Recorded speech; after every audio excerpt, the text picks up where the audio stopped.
And I wanted to offer a critique. Some of us were lined up last night to ask a few questions, and it turned out it wasn't the left forum, it was the far right forum. No questions, worse than the National Press Club. Hey kid, write your question on a card and maybe we'll take it. There are moles. There's a network of moles in these federal institutions, and their job is to make sure that the patsies are not interfered with until the event has occurred. And of course they have to be immediately rounded up.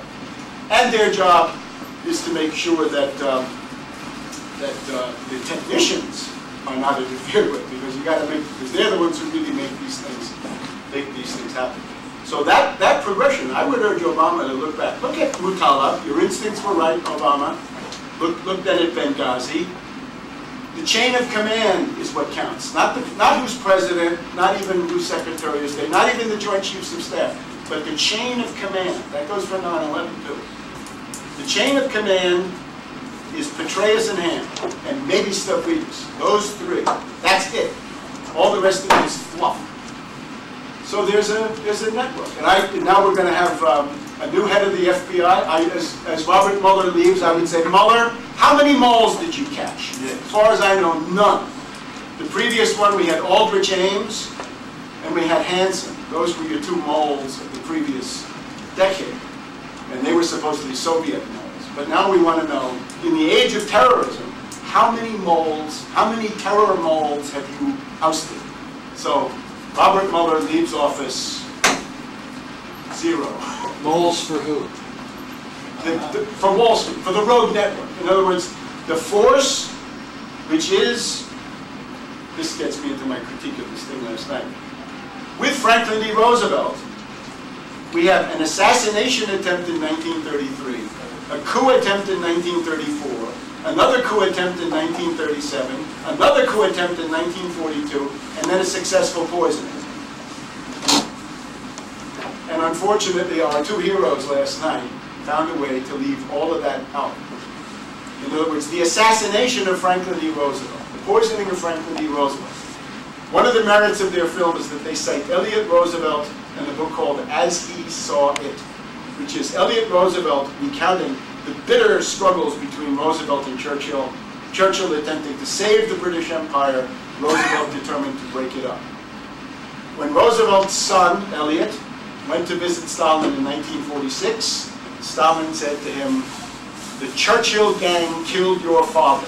The Churchill gang poisoned your father."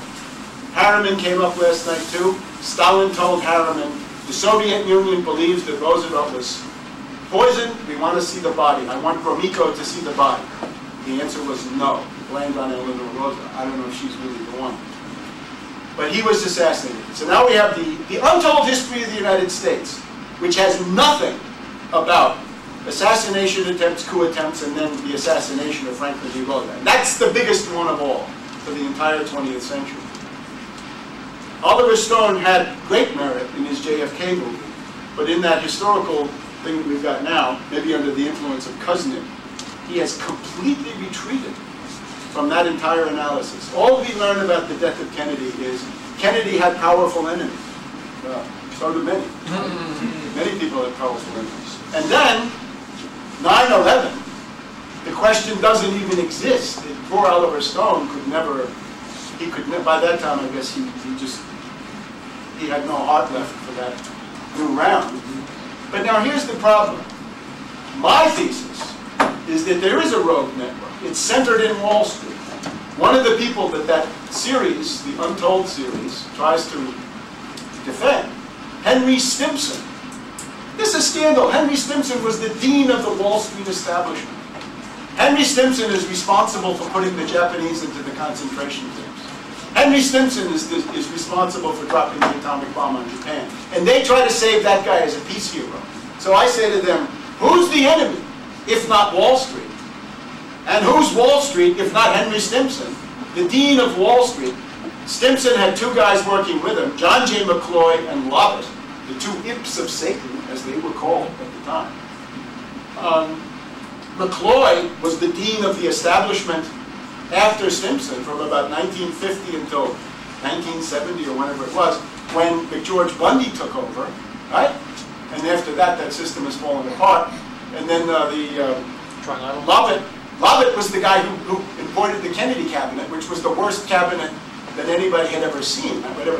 Whatever Kennedy's problems were, Lovett, or Brown Brothers Harriman, gave him this cabinet. So my thesis has always been there is a rogue network. In other words, there is a continuity of Wall Street banking power which has emanations in the military, the permanent bureaucracy.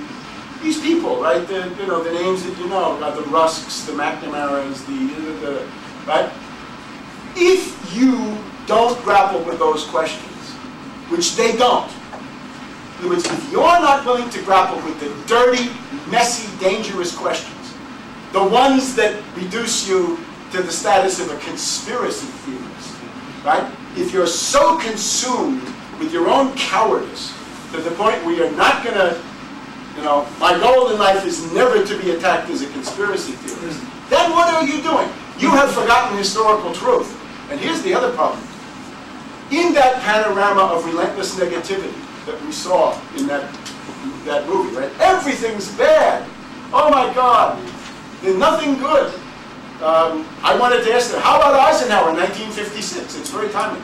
Eisenhower in 1956 said to the British, the French, and the Israelis, get out of Egypt. Get out. And out they went. That was a good moment for the U.S., right? U.S. is not always bad. And the further back you go, the better it looks for the U.S., right? It's only when you get into our own time that it's so hard to find good things. But the last part of that is, if you're not willing to attack Wall Street and the rogue network in depth and get yourself tarred as a conspiracy theorist, what are you doing? You're left with historical pessimism that the world is hopeless and action is pointless. I think the ruling class is not so unhappy with that movie because it seems to suggest that action is futile. I don't agree. And the other one is, are we going towards a collective guilt thesis for the American people? That the average schmuck is responsible for those things? No, he is not. Wall Street and these individuals, including their friend Stimson, including their friend Marshall, including their friend Kennan, that they try to save, no, those are precisely the enemies, and not the average working stiff who is hardly, you cannot blame him. Collective guilt is wrong. Not for Germany, not for the US, not for anybody do we want to have collective guilt. So, if there's something I think the gentleman there had his hand up. Where are you living?